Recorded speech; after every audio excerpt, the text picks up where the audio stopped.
Assalamualaikum warahmatullahi wabarakatuh. Waalaikumsalam warahmatullahi wabarakatuh. Yang kami hormati Bapak Sebudi, yang kami hormati Ibu Paskas PKK, yang kami hormati Kapasda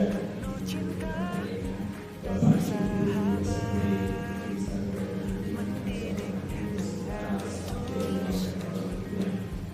Alhamdulillah pada kesempatan hari ini kita dapat bertatap muka dalam hal pendampingan pelatihan fasilitator daerah Yus PKK di SMP Sambung. Salam serta salam semoga telah tersampaikan kepada kita Nabi Muhammad SAW. Bapak Ibu yang saya hormati, ada beberapa pada pagi hari ini yang pertama adalah sambutan, yang kedua adalah doa, yang terakhir adalah inti yakni pendampingan pelatihan fasilitator dari hasil lulus PKK.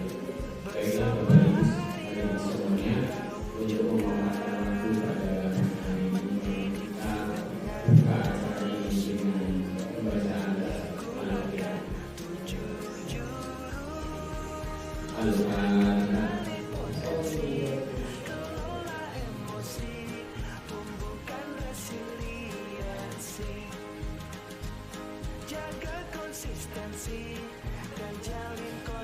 Amin. Semoga acara ini berjalan dengan lancar dan sesuai dengan. Baik, untuk acara yang pertama adalah sambutan yang pertama akan disampaikan Bapak Ini kepada Bapak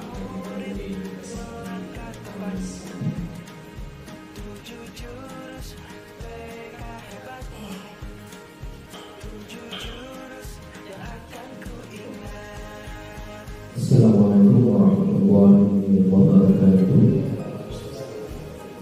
Alhamdulillah wa syukurillah wa la quwwata illa billah.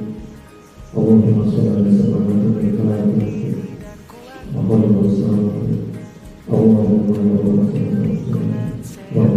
shalli ala sayyidina Muhammad wa sallam. Allahumma wa salli wa yang kami hormati Ibu Eka Yuniati SPSI selaku bahasa lagu fasilitator, yang kami hormati Dewan Guru SMP Provinsi. Marilah di pagi hari ini kita selalu untuk memanjatkan puja dan puji syukur kepada Tuhan yang mana berkat rahmat nikmat hidayah serta wilayahnya, dan juga yang perlu kita garis bawahi yakni nikmat sehat dan nikmat sempat, sehingga kita pada pagi hari ini dengan nikmat yang diberikan kepada kita dari Allah SWT sehingga bisa melaksanakan kegiatan.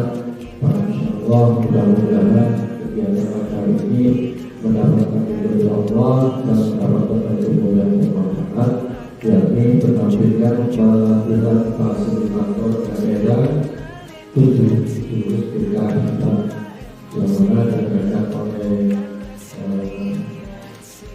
provinsi, dan mudah-mudahan apanya nanti yang akan disampaikan oleh Bu Eka bisa memberikan yang mana dalam hal ini Bu Eka adalah calon fasilitator daerah.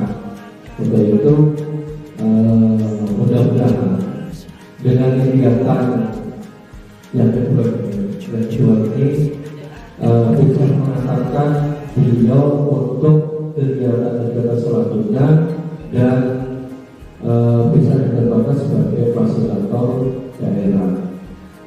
harapan kami selaku pribadi kepala sekolah dan juga harapan kami teman-teman, mudah-mudahan yang kegiatan seperti ini termasuk menambah wawasan keilmuan dan juga peningkatan untuk pendidik terutama di SMP satu ini. Dan juga tidak lupa kami ucapkan banyak terima kasih kepada Ibu Eka selaku fasilitator dan selaku mendampingi Bapak ini. Alhamdulillah di sekolah SMP satu ini ada 2 orang guru BK dan alhamdulillah juga kedua-duanya adalah calon fasilitator daerah. Suatu kebanggaan juga meskipun sekolah kita adalah sekolah kecil, tidak menutup kemungkinan bahwa dengan kebersamaan dan juga kemauan tidak kita sehingga nama baik dari sekolah ini muncul kecil tapi bisa dilirik oleh kalian semua. Dan perlu juga yang masuk di kondisi dari sekolah kami yang sekolah pilihan kegiatan dan sekolah itu masuk muridnya tidak banyak kalau di sini mungkin seperti tidak ada. Tapi dengan kerjasama dan kebersamaan dari teman-teman bisa memunculkan apa yang dilakukan dan apa yang sudah dituangkan di dalam visi misi sekolah kita. Dan mudah-mudahan pada kegiatan pada ini sekali lagi mudah-mudahan dapat ridho dari Allah dan kami ucapkan lagi ucapan terima kasih kepada Bapak Fasilitator dan rekan-rekan untuk kerjasamanya dalam menyelesaikan kegiatan pada ini. Itu saja kira-kira kelebihan dan ada benar kami mohon maaf yang sebesar-besarnya. Kalau Assalamualaikum warahmatullahi wabarakatuh.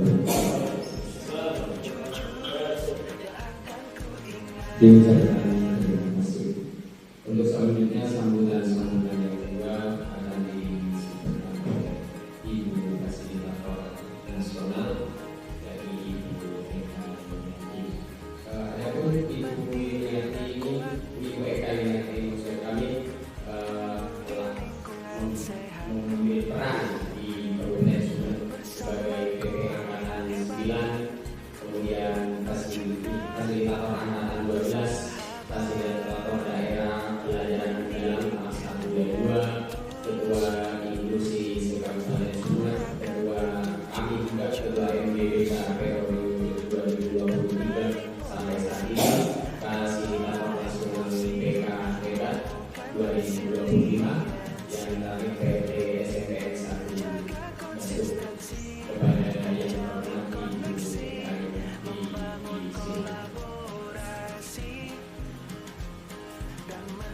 Assalamualaikum warahmatullahi wabarakatuh. Yang saya hormati kepada SMP 1 Bukit Putih, Pak Haji Koirudin SMP. Yang saya hormati juga kepada Ibu Guru SMP 1 Bukit dan Kelas 2. Puji syukur karena Pak Koko kita dapat bertemu kembali bersama saya pada silaturahmi di SMP 1 Bukit Putih. Terus terang saya tidak tahu SMP Bukit Putih. Saya tadi hampir kesasar sampai kesana agak lumayan jauh gitu ya. Google Map-nya itu tidak terbaca. Ternyata pas saya tanya-tanya orang, oh di sini saya lewat. Jadi saya balik-balik. Suatu anugerah bagi saya sehingga saya bisa menampakkan kaki saya di SMP ini. Tampak dari luar itu sangat bagus sekali. Sampai saya tadi duduk Pak si Koirudin duduk di sini. Ini sebenarnya SMP satu ini bisa dijadikan aset ini. Aset untuk mengembangkan gitu ya.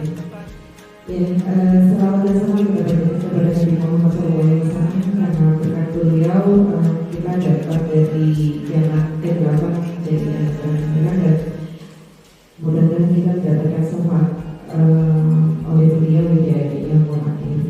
Bapak Ibu, saya pertama-tama mengucapkan terima kasih kepada kepala sekolah yang telah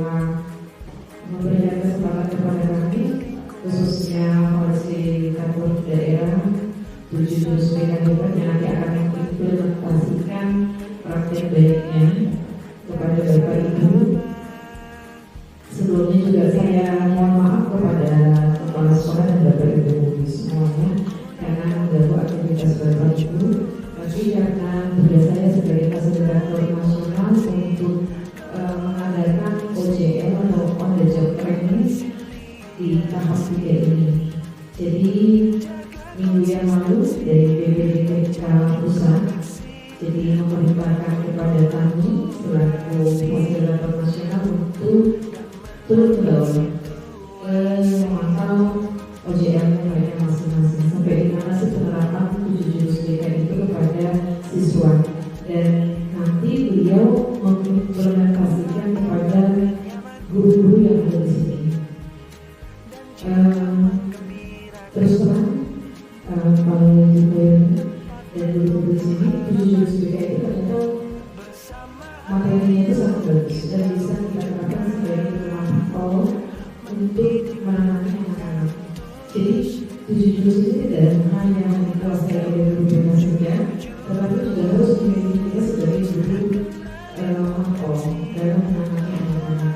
Jadi kalau misalnya jurus waktu itu mengenai potensi, kita akan tahu sih dari belajarnya beraktivitas seperti apa ketika kita menerapkan dalam pembelajaran kita bisa menggunakan potensi.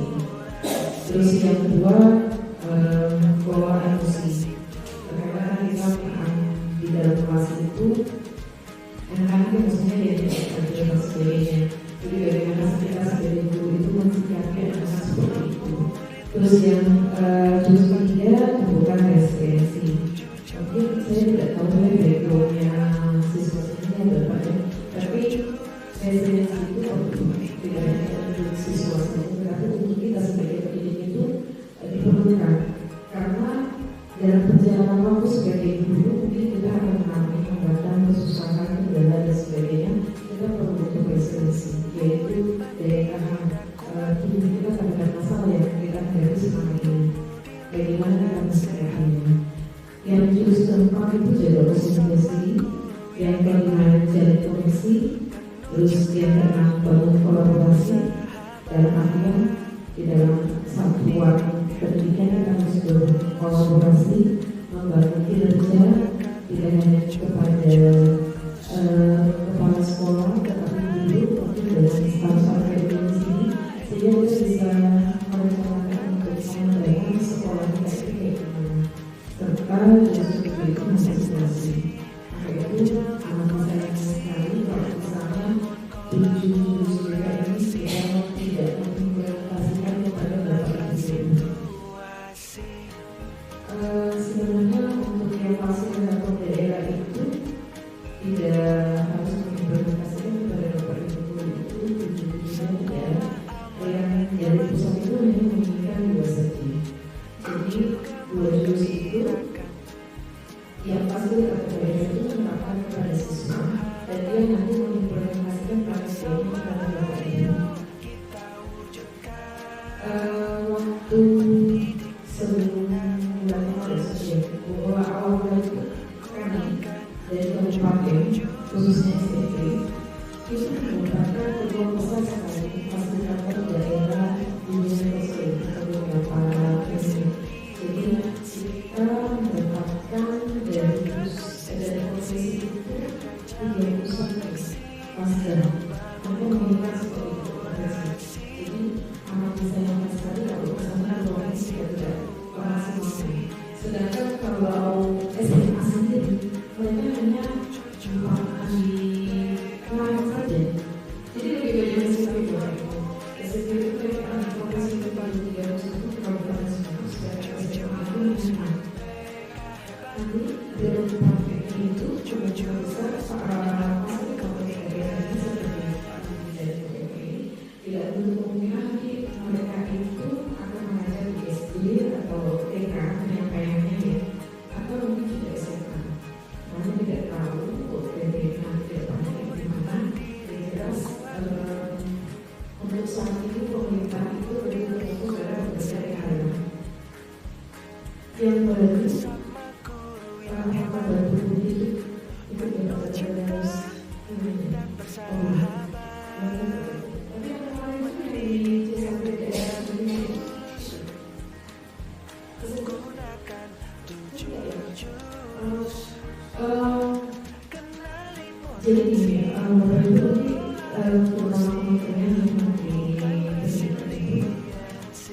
sekarang ini kan kita fokus pada pembelajaran mendalam. Pembelajaran mendalam, insya Allah kami sudah tahap 1 dan tahap 2. Kebetulan saya sendiri adalah fasilitas juga pembelajaran mendalam. Dan seharusnya ini yang pakai, saya seharusnya tidak ada di sini. Seharusnya saya ada di SMP Luan. Ada yang itu yang tahap 2. Tahap pertama kita menjalankan di SMP Luan. Terus yang kedua itu SMP langsung. Saya kenapa berada di sini karena nanti pada tanggal 1 sampai tanggal 4 itu kami dinas, hadis dan kadis investasi itu malam untuk studi dulu student. Jadi nanti karena saya berjuang untuk inklusi seluruh. Jadi saya dari studi hadis dan kadis itu harus studi di malam. Dan nanti hanya sampai. Nah, pada saat itu sampai kemampuan SPM itu akan membawa dari sampai itu adalah stabilitas. Jadi nanti kita akan membuat SMP. Saya waktu itu pernah mengadakan SMP tapi ya banyak dulu dan pernah sama ini seperti itu sih. Dan juga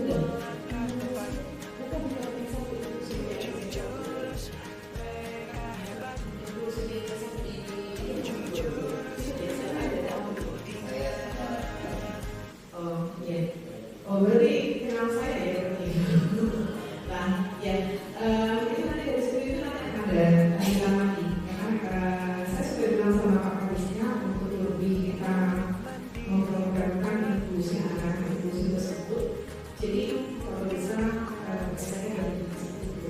Dan kita nanti bersama dengan dinas sosial terus dinas kesehatan serta psikologi yang akan bersama dengan inklusi tersebut. Jadi lebih intensif. Makanya itu nanti di sendiri juga akan mengadakan hasil workshop yang diadakan itu seluruh sekolah kabupaten ini semua dari TK sampai SD dan SMP. Kebetulan ini nanti yang juga saya dengan rekan-rekan saya. Karena untuk tahun ini pemerintah itu lebih memfokuskan untuk pembelajaran mendalam, ya.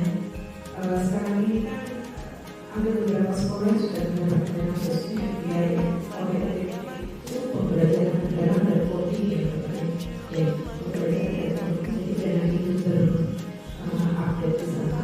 Terus nanti kemungkinan besar saya tidak tahu ya dalam pusat ini provinsi ini apakah DKI itu masuk dalam anggaran tahun ini atau anggaran tahun depan. Itu juga yang berinklusi. Tapi inklusi untuk kami itu sudah di-plotting bulan depan memang kita menggunakan kegiatan seminar itu dari tanggal 10 sampai tanggal 13. Nanti saya tidak tahu perawatan SMP itu SMA saja, tapi saya berharap itu SMP itu bisa nanti menjadi DPR lalu menjadi inklusi yang nanti akan bisa menjelaskan ke sekolah-sekolah yang ada di sini. Itu saya berharap dari ini bisa diterapkan di peserta yang kita, terutama Bapak Ibu, salam gurunya juga. Di sini juga ada CP ya, salam guru berat ya. Nah, itu potensi loh. Saya kedepannya berharap guru-guru sendiri jadi fasilitator daerah dari berbagai mapel-mapel keahlian Bapak Ibu. Mungkin itu saja bagi saya selaku perwakilan fasilitator nasional. Berharap kerjasama dari Bapak Ibu untuk fasilitator daerah mungkin belum pastikan terbaiknya. Sekali lagi saya mengucapkan terima kasih yang sebesar-besarnya kepada kepala sekolah dan Bapak Ibu yang telah bersedia menyediakan waktu untuk kami, dan mohon maaf juga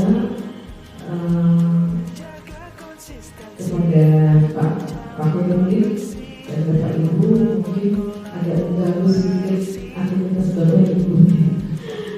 Tapi mau tidak mau ini kami lakukan untuk mungkin pernapasannya praktek baik dari jujur kita. Itu saja yang ingin kami sampaikan. Kurang lebihnya mohon maaf. Yang kami berharap Assalamualaikum warahmatullahi wabarakatuh. Terima kasih. Untuk selanjutnya nanti kita akan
mengikuti acara ini dengan menjalankan budaya yang disampaikan mereka setelah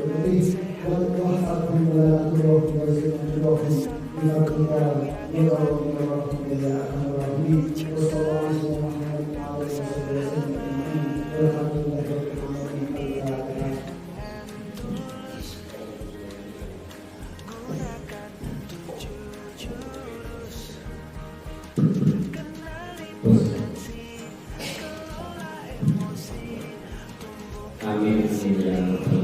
akan kami terima kasih.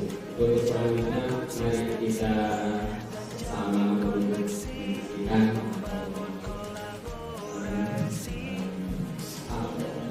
mengikuti acara pendampingan pelatihan fasilitas daerah PDIUSPK hebat yang akan disampaikan oleh Ibu Eka Ardiana SPM kepadanya di sini.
yang mana fasilitasnya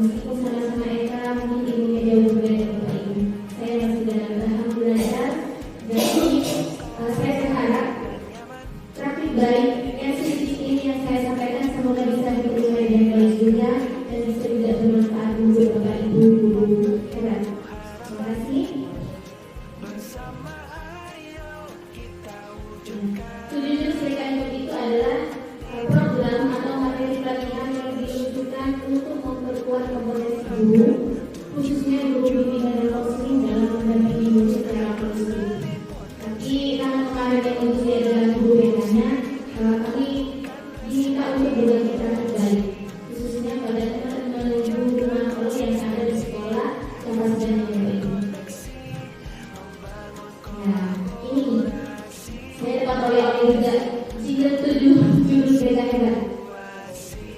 Lagunya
Bagaimana kondisi bekas yang Bapak Ibu sekarang?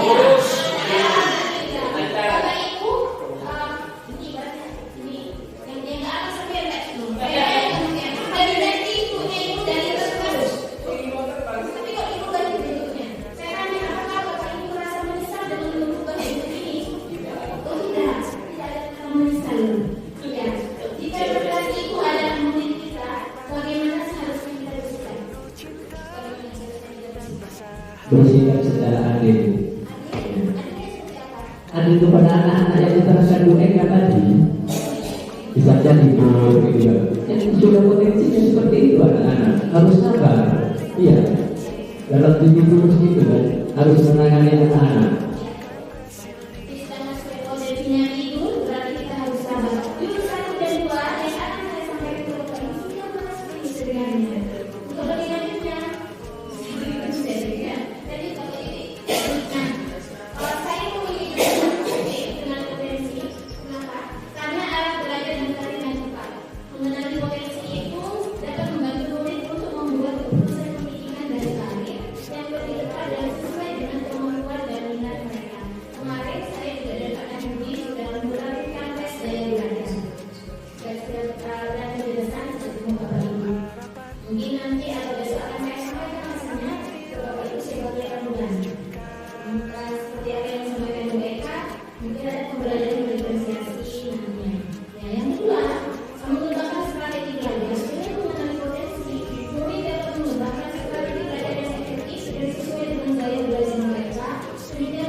Hanya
temanya strategi belajar terakhir itu aplikasi. Nah, aplikasi ini jangka panjangnya apa yang akan diaplikasikan, strateginya gaya belajarnya yang seperti apa ini di aplikasi ini. Nah, pendekatan apa yang kemarin kenali potensi yang pertama saya belum SCTV dan setelah itu akan menggunakan aplikasi Alkitab. Itu bisa berbentuk web juga atau bisa dari fasilitas ya aplikasinya. Jadi akan ketahuan nanti situasi kali ini ternyata yang terkait dengan satu catatan yang Bapak Ibu, murid kita itu menjawab kenyataannya atau memiliki itu benar, bukan asal-asalan. Jadi kalau sudah jadi benar atau ketahuan gaya belajar yang sebenarnya dari murid kita itu pas. Yang kedua refleksi, setiap kelompok merefleksikan pengalaman belajarnya sama dengan apa yang saya sampaikan tadi, persamaan, perbedaan, kelebihan maupun kekurangan dari gaya belajar mereka. Yang ketiga konseptualisasi, arti dari potensi ini dan juga gaya belajar. Aplikasi dan setiap murid diminta untuk membuat strategi belajar sesuai gaya belajar dominan melalui asesmennya. Tuh, yang gambar yang bawah yang besar, saya meminta untuk beberapa siswa menyebutkan dan menyampaikan strategi belajarnya disesuaikan dengan gaya belajar yang sudah didapatkan dari aplikasi kita itu, sesuai dengan pertanyaan yang sudah dijawab oleh murid tersebut. Ya. Nah, ini jurus yang kedua. Tadi jurus yang pertama, sekarang jurus yang kedua yaitu kelola emosi. Saya mengajak murid ke area terbuka. Kemarin di sini tempatnya di depan, mengumpulkan bahan-bahan alami. Tapi saya tekankan bahwa ibu tidak boleh menutup, harus yang sudah ada di bawah. Jadi kita tidak merusak. Nah, banyak ada yang ranting, daun, terus juga ada sebagian yang masih segar tapi kena angin dia bisa diambil. Terus yang kedua di refleksinya, saya mengadu pertanyaan refleksi. Benda apa yang paling menarik perhatian? Ada yang menjawab ini Bu, apa yang kamu rasakan saat melihatnya? Fauzan, ya Fauzan dikatakan saya akan tetap buat ibu meskipun saya ditinggalkan oleh orang tua saya. Saya akan sekuat benda ini. Kemarin hari sempat pada saya membuat laporannya. Ini masih mau saya kalau itu Fauzan duduk di dalam laporannya. Jadi kemudian ya. Nah, jadi saya berarti ada kelola emosi yang saya dapatkan. Ternyata Fauzan seperti ini. Jadi perlu tindakannya ini. Yang ketiga, yaitu konseptualia. Saya menjelaskan hubungan antara seni dan emosi. Saya menjelaskan juga setiap warna, bentuk atau benda itu bisa melambangkan perasaan. Dengan sebenarnya kita bisa menanyakan itu. Pada saat itu saya berbicara yang saya minta benda dari warna suka ini berwarna atau sampai juga kapan ditempelkan. Setelah itu kamu tulis isi refleksi dari sesuai dengan benda yang kamu ambil, yang kamu sukai. Nah, murid berbagi juga makna mengenai karyanya melalui atraksi itu. Ya, ini contohnya.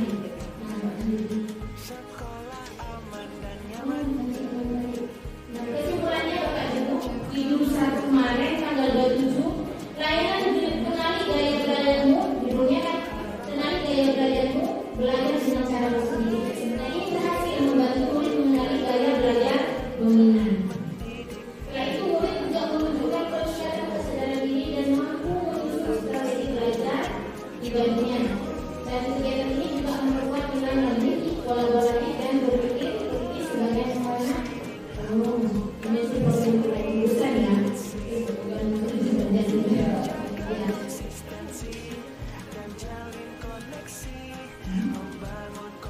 Ya, kesimpulan untuk judul kedua yang kelola emosi. Layanan judulnya adalah kelola emosiku melalui seni dan alam. Jadi saya ajak mereka keluar. Berjalan dengan efektif dan bermakna, murid dapat mengekspresikan dan mengolah emosinya dengan cara yang positif. Kegiatan ini menumbuhkan nilai syukur, empati, kepedulian lingkungan dan kemandirian emosional sejalan dengan produktivitas. Nah, itu contohnya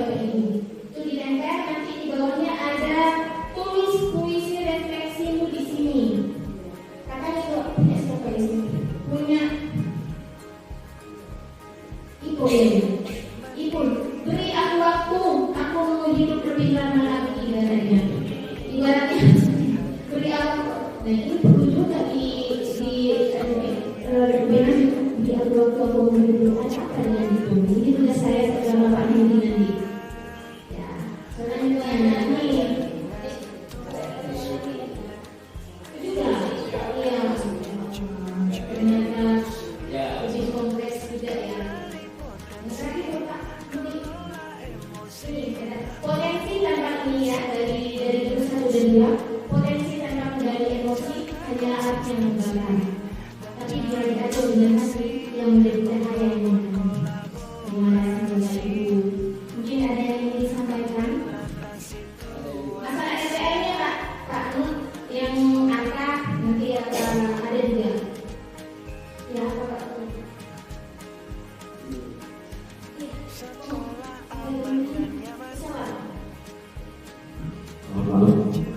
Kenapa saya kertas ini saya coba menjadi bentuk pesawat terbang? Karena dalam mengelola emosi itu membutuhkan kesabaran. Contohnya saya dulu pernah mendatangi siswa baru untuk mendaftar di sini, sampai berturut-turut 9 kali itu menolak untuk bersekolah di sini, ya. Dengan keikhlasan dan kesabaran terus menunggu dan singkat cerita siswa tersebut akhirnya mau dengan orang tuanya yang sebelumnya itu menolak secara mentah-mentah langsung membentak-bentak saya untuk mengajar, ya.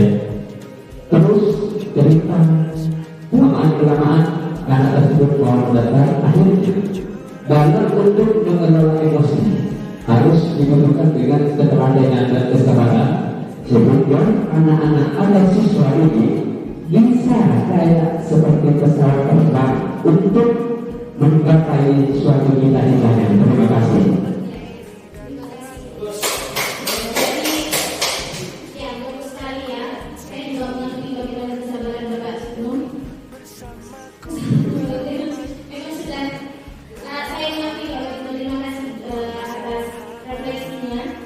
Benar sekali, jadi kita tidak perlu kita harus bisa mengelola emosi dengan baik. Tadi yang keras, yang bentuknya persediaan ini bisa diubah menjadi pesawat. Pesawat terbang itu sama dengan menurut kita Bapak Ibu. Banyak bakat dan minat yang harus kita mengulik bakat dan minat kita yang tentu kita kembangkan. Nanti kita berikan di sini bukan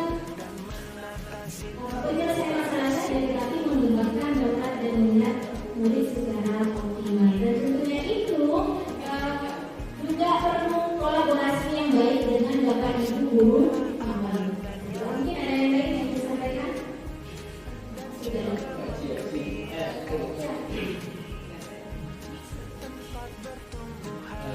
Baik, jadi tentu saja kami kadang-kadang itu tidak melihat secara detail dari permasalahan siswa, ya. Tentu saja kadang-kadang saya itu masih sempat naik ke arah marah dalam hati itu karena memang melihat dia harus kita marahi, tapi ternyata setelah kita agak lebih dalam tahu itu sebenarnya ada apa semangat. Mungkin dia memang dalam kondisi yang tidak tertata seperti yang lainnya. Nah ini harapan saya itu di mereka itu ada pemerintahan seperti itu, dan supaya apa? Kita itu memarahi itu pas gitu ya. Kita wajar kalau kita marah, tetapi marahnya jangan sampai apa ya namanya itu ya tetap over yang jelas ya. Jadi kadang-kadang saya sekarang kalau melihat tingkahnya itu pun dimarahi. Karena ternyata kalau melihat lebih dalam, oh ternyata ini ada hal-hal yang mungkin dia bawa dari rumah, ya pengalaman di rumah, yang akhirnya itu seperti itu. Dan itu kita tentu tidak bisa seperti saya dengan guru makro, itu kadang-kadang belum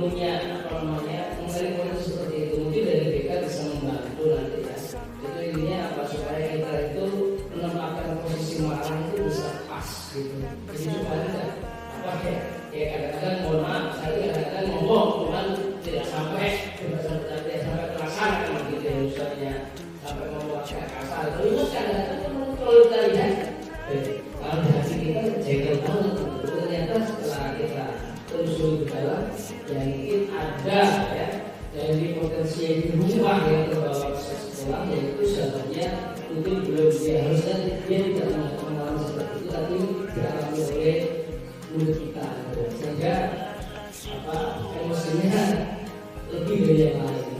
Kita jadi kalau kita bisa membantu itu.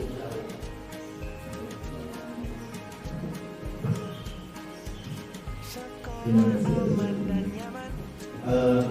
Saya yang mungkin lebih melengkapi, seakan-akan kan dari yang disampaikan dari Bapak-Bapak tadi, kesabaran, kita tidak boleh marah, kadang-kadang marah terus merasa bersalah kalau kita marah.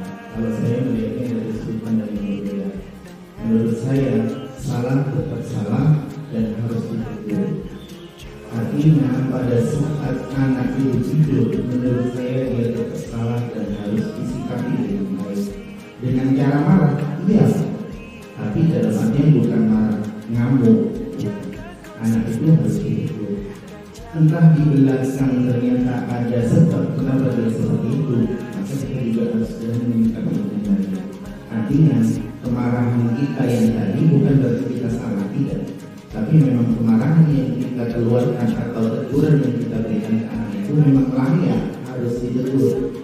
Kalau misalkan kita melihat selalu, oh itu di belakang di rumahnya, oh itu misalkan saya sering melihat anak misalkan, oh itu tidak masuk, itu sebenarnya saya tidak masuk soalnya di rumahnya ada apa, itu tidak masuk menurut saya itu salah.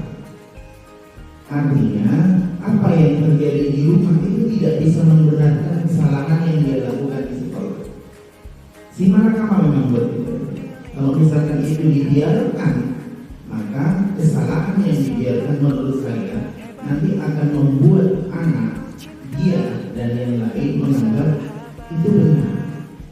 Nah, kalau misalkan anak yang lain menganggap, oh berarti kalau ada masalah di rumah boleh melakukan kesalahan, semua akan melakukan yang sama, itu yang berikut. Jadi gimana? Memang tugas kita sebagai guru itu memang menurut saya menumpang malarat. Iya. Artinya negur takut dari ini sampai mengiyakan bisa jadi terus. Nah, mungkin itu tambahan dari saya. Mungkin gimana menurut versi guru BK dari guru BK, mudah-mudahan bisa menjadi pikiran saya atau bisa memperbaiki pendapat saya. Terima kasih. Iya Bapak Ibu, BK itu ada yang namanya bukan sanksi ya, bukan hukuman, tetapi konsekuensi logis. Dan perlu juga saya sampaikan ke Bapak Ibu ketika ada permasalahan kepada guru kita di dalam kelas, itu bukan langsung penyelesaian ke kita, tetapi gurunya ada di dalam kelas atau guru makamnya. Setelah itu bisa ke permasalahan. Kalau siswanya misalnya ini lebih gimana permasalahan guru kita perbedaan, mungkin juga saya ke Bapak kepala sekolah. Atau ada salah satu. Kalau ini sudah bukan ranahnya kami sebagai guru, itu bisa direspon. Ya, terima kasih. Ada konsekuensi logisnya, Pak. Mungkin saya menyampaikan apa yang baik ini, kelola emosi bukan berarti saya anak-anak melanggar itu sudah dibiarkan. Masalah itu, tetapi kita bagaimana menyikapinya dulu. Setelah itu menyikapi itu bukan hanya tetapi juga ada tindakan-tindakan, ada follow up-nya seperti itu. Jadi bisa kita share si A itu seperti ini ya. Mungkin juga kita bisa tanya-tanya ke guru bapak yang lain. Konsekuensi logisnya misalnya si A datang terlambat 10 menit pembelajaran, karena padahal sudah ulangan, sudah apa dari ulangan atau nggak apa yang sudah dikatakan seperti itu. Konsekuensi logisnya dia harus menulis kembali entah itu misalnya pinjam ke teman atau nanti menambah jamnya Bapak Ibu. Seperti itu ya. Ibu Eka ada yang lain?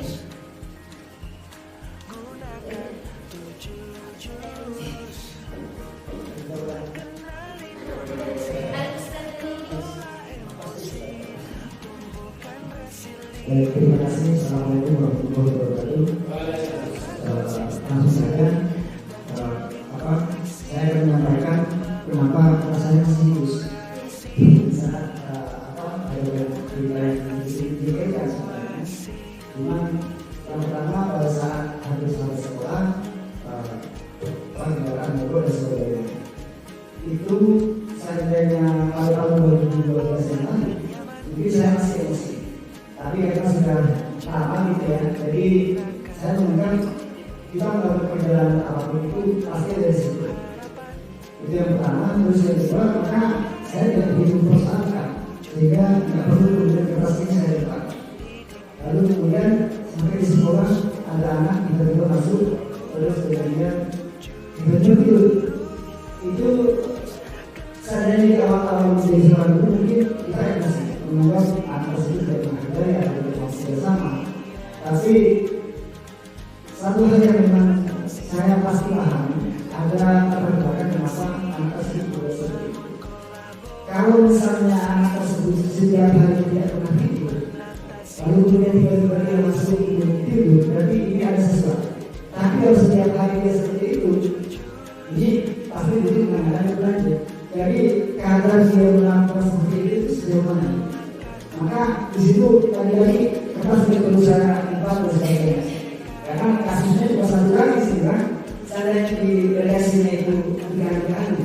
Setiap anak yang masuk, kemudian dia selalu tidur dan dia selalu melanggar. Maka ada dua opsi.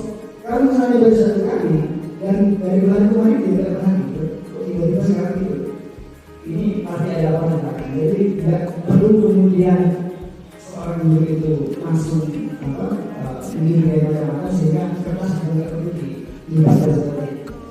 Nah, terus kemudian pertimbangan lain adalah setiap anak itu punya karakter dan setiap anak itu punya orang tua. Kita akan ngerti dia berangkatnya itu dengan cara apa, ada persoalan apa di mana. Nah itu mengacu pada diri kita.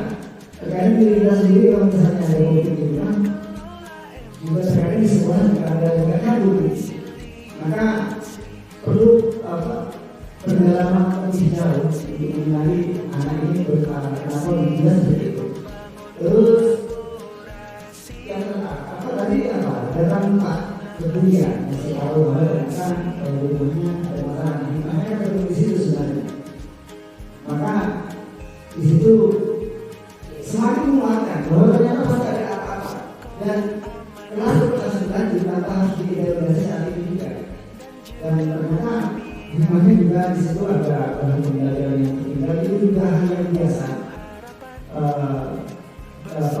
Saya pernah dan segera saya mencari alternatif. Saya sering seperti itu, Pak. Jadi melatih pembelajaran yang sudah kita dari semangat itu kan, apalagi pembelajaran informatika. Terkadang mau belajar gimana, kemudian kondisi dan investasi, pilihan seperti itu biasa. Sehingga bagi saya juga perlu menyimpan kertas dan dan sebagainya.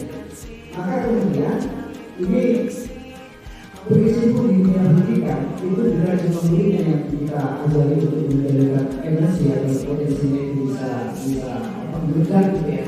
Tapi termasuk kita juga sebagai seorang guru juga perlu menjadikan emosi.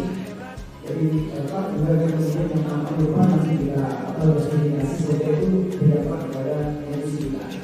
Jadi intinya kita nggak perlu merobek kertas dan perlu dilipat kertas perlu dibuang sampah dan sebagainya dalam konteks ini gitu ya. Sebagai seorang guru begitu alasannya kenapa kertas saya masih selesai. Terima kasih. Assalamualaikum warahmatullahi wabarakatuh.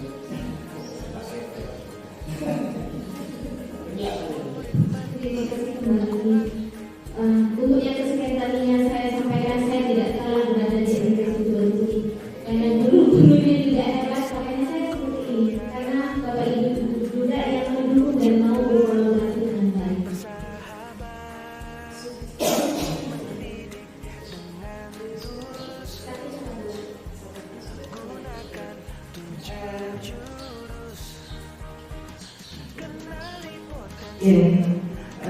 Sangat luar biasa sekali Bapak Ibu guru ini dan saya mengamati Bapak Ibu dalam pemberian rekomendasi terbaik.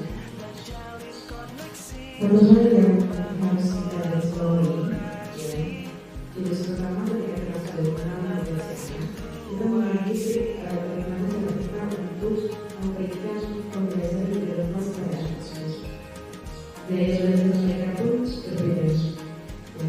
terus kemampuan intelijen mereka pun kemampuan intelijen pun mereka berbeda.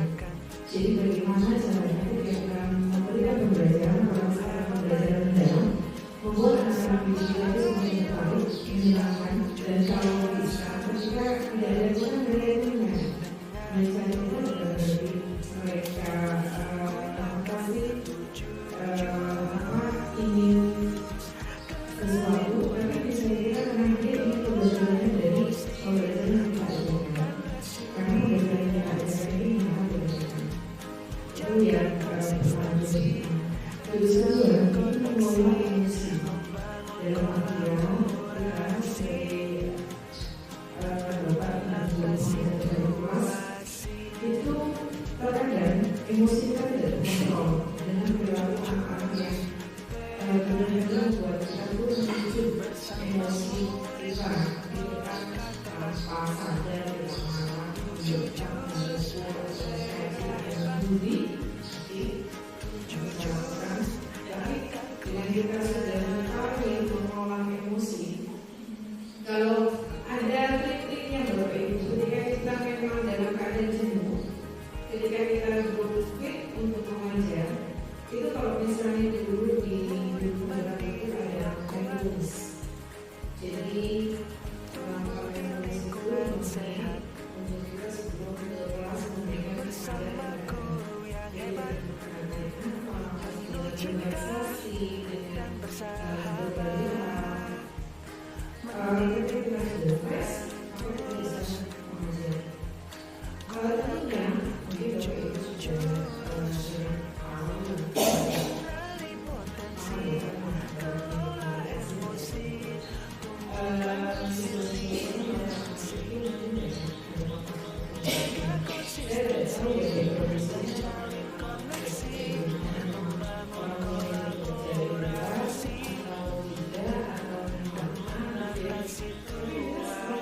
sudah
Saya mengajar IPA. Ya, jadi mungkin bahasa yang dulu tangannya itu punya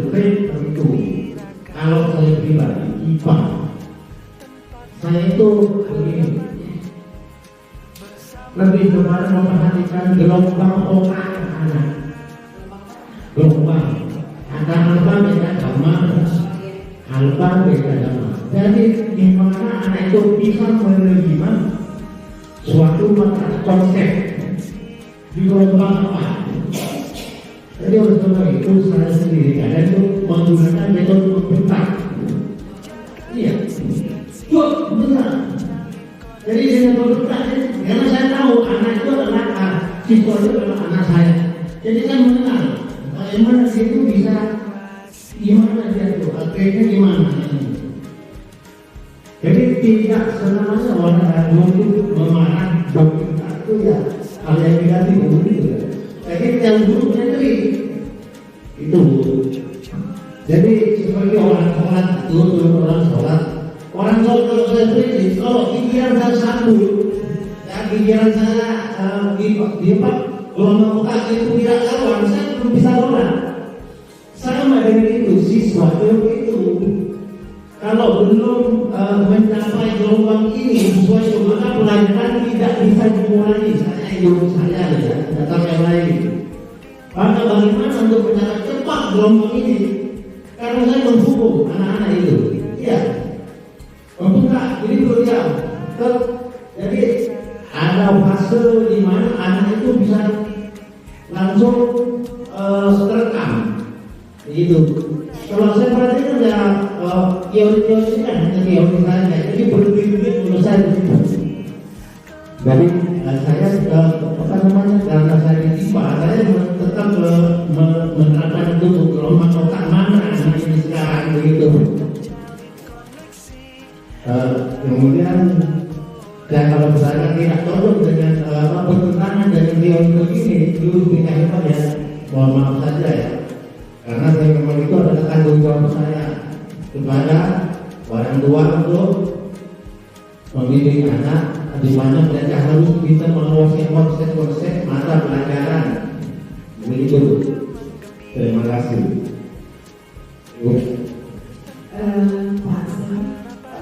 Pak Rudi sudah tahu ya Pak? Oke. Pak Rudi terima. Saya menggunakan konsep itu. Tapi tidak selamanya. Kadang saya juga menggunakan lagu. Ya saya putar lagu katanya. Anak-anak begitu diberi tugas, saya kasih tugas, pelajaran lagu. Apa yang diminta anak-anak lagunya itu Pak? Karena apa? Diri saya itu mulai bisa jadi pikiran, bisa jadi pikiran. Ya bagi saya sendiri ya. Oh ini anaknya sedang begini. Jadi saya baca apa namanya? Karena banyak kan lagu. Karena dengan lagu ini Pak, oke, beri tugas begitu. Jadi dengan begitu mereka juga membantu kan? Ya. Sering melakukan dalam Ya, global itu.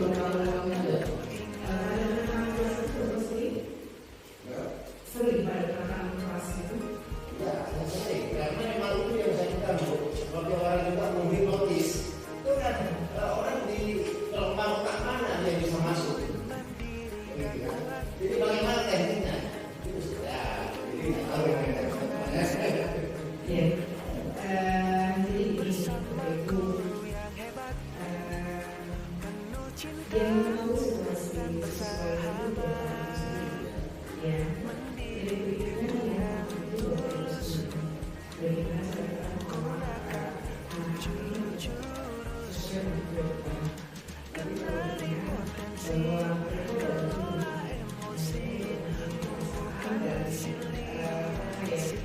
biasanya mereka itu akan rekor kita sampai selesai. Dulu saya belajar sama bapak ini, bapak ini kayak gini, oh saya itu belajar itu kayak gini. Itu yang akan membuat siswa. Itu dari bapak itu sendiri. Bagaimana cara menangani siswa. Tapi kalau misalnya bisa, itu kan kita bisa memperbaiki. Wow,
agama yang tingkat tinggi dikurangi ya.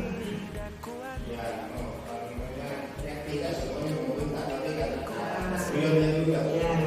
Gimana kita harus memberikan sela-sela bentakan gimana gitu. Jadi tidak semua dalam satu 40 menit berdua itu harus marah-marah tuh. Ya, secara video. Ya. Kalau terus sekarang ini, ya mungkin bisa bisa firman